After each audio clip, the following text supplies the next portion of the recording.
You mind if I sit in the back? Absolutely.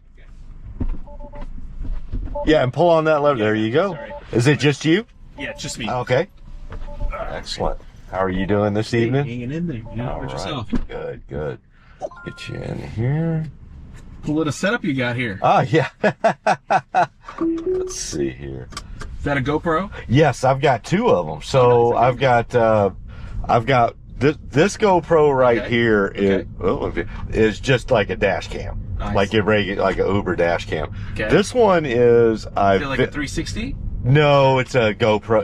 It's not the Insta360. Okay. This one videotapes my front windshield. Nice. So my Tesla is full self-driving. Okay. Is it really? Yeah. So that's awesome. So I just pushed a button when you got in, and it will. Just let it figure out how to get. It'll do it. You'll see. Nice. It'll take us the whole way.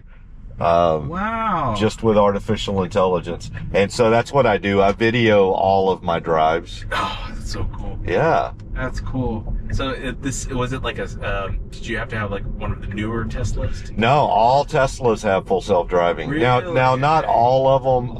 It's a subscription. Okay. So all Teslas have the hardware capable to run full self-driving. And I'm going to caveat a few things. Sure. All of them, every single Tesla you see can run technology like this. Okay. What I will say is, as anything, the computer hardware in a car, each successive year gets better and better. Okay. So like there's, not to get too much into the details, but there's like what they call hardware 4 hardware. I've got the newest hardware. Okay. So this Tesla's about 11 months old. So I've got the latest and greatest hardware. So I'm able to run the latest software. Okay. So the FSD that I'm running is the latest and greatest that Tesla has available to customers out there. Got it. But like older Tesla, so if you saw like a 5 or 6 year old Tesla, its computer hardware is older, and it's a different version. Okay. And so it has to run a little bit, like the software it's running is not as up to date as the software, because it just can't. The computer hardware can't actually do that. Exactly. That is super cool, man. Yeah. Yeah, I actually, I have been in a few Teslas, but usually the driver's driving. But, so is this the first time you've been in one where you've seen the full self-driving? I didn't even have to go to Austin to get in one of those robo-taxis. Robo-taxis. Yeah. Now the only difference is because this isn't Austin robo-taxi, I do have to be in the driver's seat, as you can see. Okay. So in Austin, you don't have to, like, they have a safety monitor, but the safety monitor's sitting in the passenger seat right now. Pretty soon they'll pull those, kind of like, have you been in a Waymo?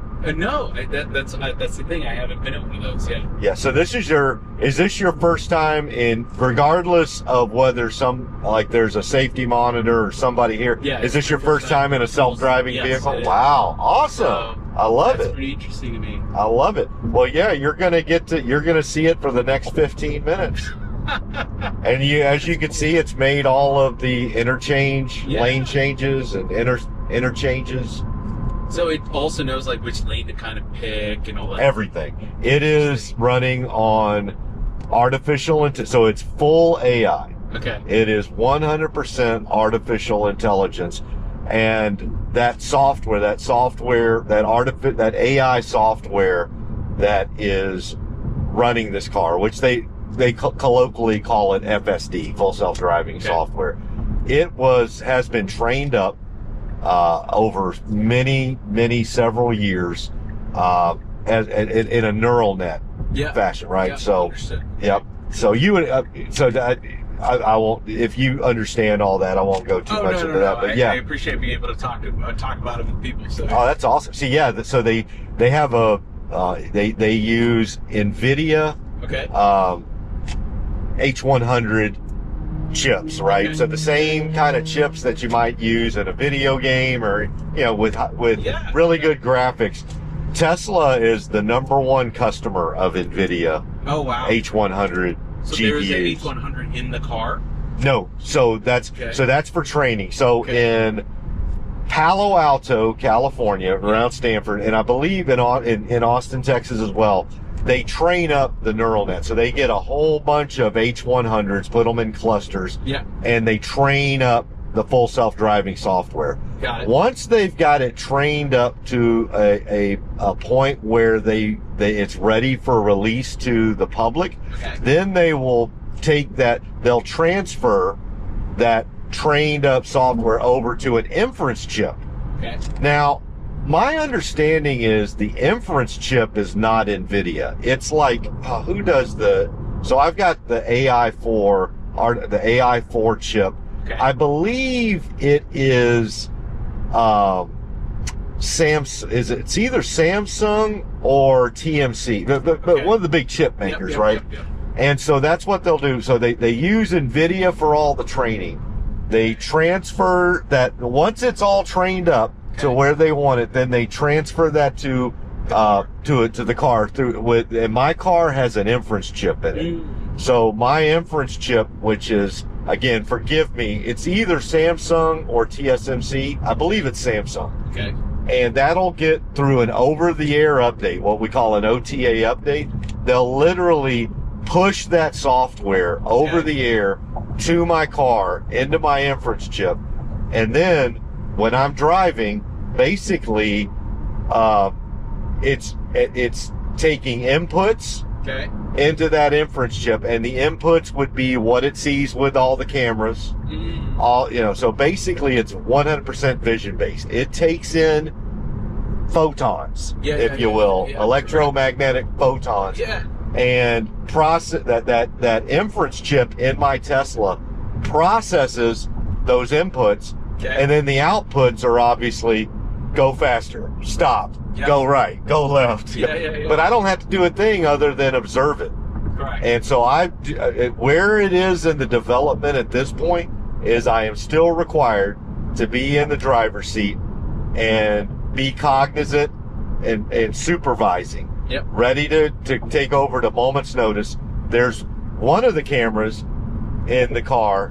In fact, I think it's two of them are entirely focused on me and not the drive. So most of the cameras in the Tesla are focused on driving. But there's two right there that are focused on moi.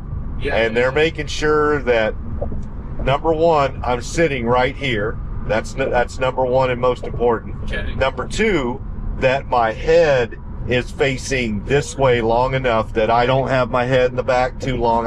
I can obviously move my head around and look, because you need to for driving. But if I stayed over here for, say, 5 seconds, it would beep at me and say, look back to the front. So that's number two. And then number three, that I don't fall asleep. And so that's where we're at right now. So eventually, we should be getting a brand new software update here in the next month or so. And eventually they'll push an update out to us where I won't need to I may still need to be here for a while, but I won't need to be supervising. I can do other things while the car's driving. I can be on my phone, I can watch movies, and then eventually I can go from that to completely moving out of the driver's seat, be in the passenger seat or the back seat, and then eventually not even have anybody in the car. Like I could just send my car out to do things. That's the future. But we're not there yet. But I think you're seeing it's doing a pretty doggone good job, right? It's doing a great job, That's wild to me. Because I've only seen it on, I guess, on the internet. So. Well, do you have any questions? I mean, fire away. I've been jaw-jacking at you. I know I've been firing. No. I'm always curious about, like, how it works and, all that. And so just seeing, like, even right now, the car making a decision on, like, let's say, like in my, I drive like a Volkswagen, and the Volkswagen basically knows, hey, there's a car in front of you, let's speed adjust. ADAS system. That's a and it's a good one. It is. So in my understanding, which kind of Volkswagen do you have? It's like a Tiguan. Okay, like an SUV, Yep. And so you got a top of the line one. So it's really interesting too, because it knows like when a car is next to you, so it'll like beep and excellent ADAS system. So my understanding of their ADAS system is if you just want to stay in one lane, it's pretty much going to do everything for you, right? Yeah. So like if you're on the highway, like now, well, maybe not this high because you're having to do a whole bunch of lane changes right now. But let's say you're on I-10 going westbound to San Antonio. My understanding of the ADAS system in the Volkswagen is as long as you're fine with staying in one lane, it'll take care of everything for you, right? I'm asking you. Yeah, I mean, basically, you know, I've seen like when I am staying straight, it shouldn't be an issue. It'll like slow down, and then when I make a lane change, it needs like maybe 5 seconds to kind of understand, hey, we just don't have anything in front of me. So that's like a big part of it. Right. But where it's not at is like making interchange, like getting on a different highway. It couldn't do that. And then what you're also going to see is once we're off the highway, it continues. This will take you all the way to your north stop, soup to nuts. Yeah. It's what they call a generalized approach. So you can take this. To give you a great example of the generalized approach, there was a Tesla event. I'm a Tesla nerd, if you haven't noticed. Sure. But there's the Tesla community. We had a big event in Silicon Valley about a month ago. It was actually in, I was going to say San Francisco because most people don't know where San Mateo is. Yeah, I know where San Mateo is. So there you go. So you do. But to most people, I just say San Francisco. Yeah. But I went to Yep, exactly. South Bay. Yes. So I went to San Mateo about a month ago. The Tesla full self-driving drove me the entire, with a friend, drove me the entire way. I never had to drive 1 mile. Literally drove me the whole way with no interventions. Yeah. And took me to the supercharger stops, everything. The only thing that I had to do manually is when it got to it would take me to the supercharger. Like when it needed a charge, it picked the supercharger stop and took me to the Tesla supercharger. Okay. The only thing I might have to do manually is I would say half of the superchargers, it would actually park for me. It would reverse in and park at the supercharger. Half of them, it's still kind of hit or miss. Like if it's a truck stop, it's still a little bit difficult. And so I might have to take over the last 10 to 20 yards and get it reversed into the supercharger. Yeah, like figure it out. Correct. Yeah. But the drive itself, 100% no interventions. What does it cost these days? What does what cost? Like the Tesla full self-driving. $99 a month. Okay. Like that's what the actual app costs. Do you mean just to have the technology? Yeah. Yeah. So you can actually buy a Tesla and not subscribe to full self-driving. Like if somebody just wants a Tesla, but like I'm not interested in it, you can do that. You do not. You can either buy the license outright. So own this. I actually own it outright. I use it so much, and I'm a big believer in it. And I'm a nerd. I'm a Tesla nerd. So I personally, I own the software license. See the value. I see the value in it. But so what does that cost? So, well, when I bought it, it was $15,000. Okay. It's currently $8,000. Oh. So if you want to buy the license outright, I will tell you, for me, it made sense. I bought it outright about 3 years ago. Okay. And so I transferred it to, they'll do that from time to time, let you do a software transfer. So for me, it just made sense because I've put so many miles into full self-driving. Yeah. To me, it gets to pennies to the mile now. Yeah. For most people, I would still say subscription makes more sense. Like don't come out of pocket $8,000. Like that's what it costs now. They brought it was at 15, then they brought it down to 12, and now it's at 8. As there's more volume, as more people get it, right? Yeah. Early adopters are always going to pay a price, right? Yes. So now it's down to $8,000. Okay. But they have a subscription model that's $99 a month. I would say 99 people out of 100 I talk to who, if they were to ask me what should I do, I would say subscribe for $99 a month. It's just not. What about the car? I guess the car is. So this is the Model 3. Okay. The Model 3 right now is right at about high 30s. Let's just say for rounding purposes, $40K. Okay. Wow, So if really? you, it's, I mean, it's pretty comparable. Yeah, like really it's good, right? basically any other it's a 4-door sedan. Yeah. Right. Yeah. Now what those other 4-door sedans aren't going to have is all the technology Right. that this has. That What about so what about like SUVs? Obviously, I don't see SUV. myself. So they don't have an SUV yet. There is one planned. So, and I'm about to chuckle when I say this because I know that there's a love-hate on this one. The closest thing they have to an SUV, there's 2 vehicles. Yeah. The Model X, that's the one with the Falcon wing doors. I don't know if you ever seen it. It's pretty big. Yes. Then there's the Cybertruck. Uh-huh. But a lot of people are just like, I'm not getting in a Cybertruck. But they do have, our understanding is they have an SUV plan.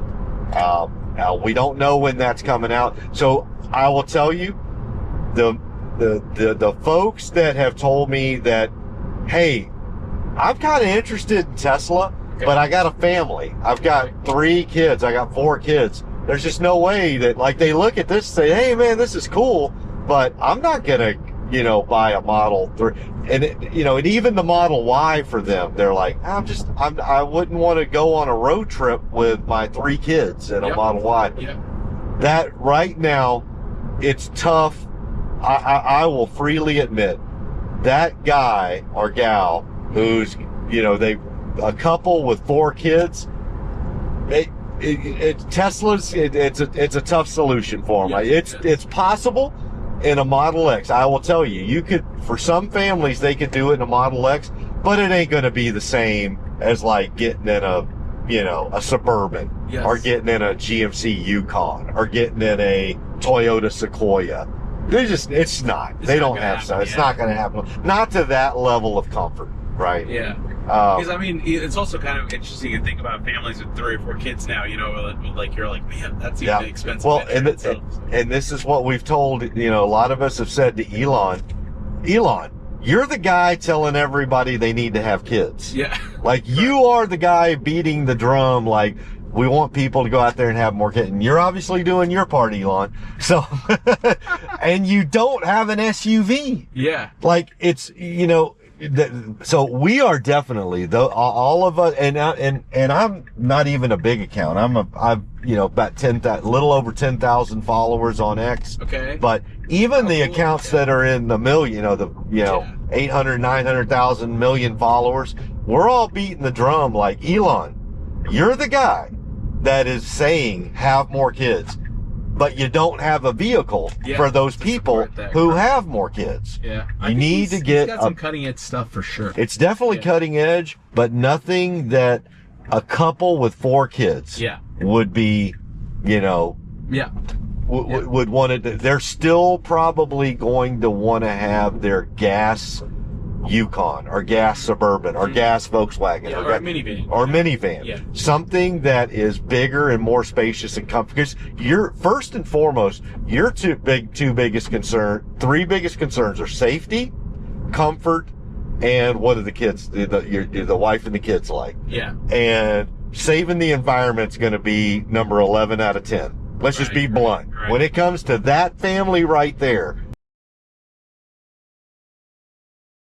we want everybody to talk about sustainable future, but sustainable future is number 11 on a list of 10, right? For that mom with 4 screaming kids, she's trying to keep entertained while she's on a road trip to, Nebraska or whatever. Right. The environment is not on her mind.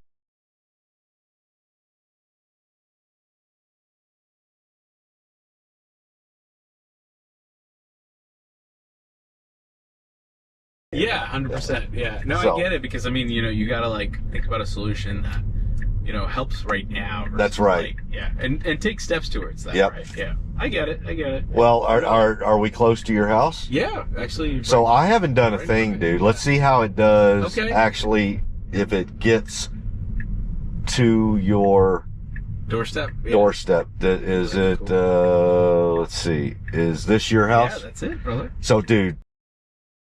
I didn't do a damn thing, dude. That is awesome. Man, it was so nice talking to you, brother. Absolutely. Yeah, I appreciate you bringing me Yes, on. sir. This is super cool. Yeah, I'm sorry I yacked your head off. I'm going to be telling my wife that she's going to be awesome. Like, Awesome. yeah, so, and it's my first time, so. I love it, man. Better. It couldn't have been better. I love it, Thanks, man. man. I appreciate it. Thank you, William. Yeah. We'll see you. Yes, sir.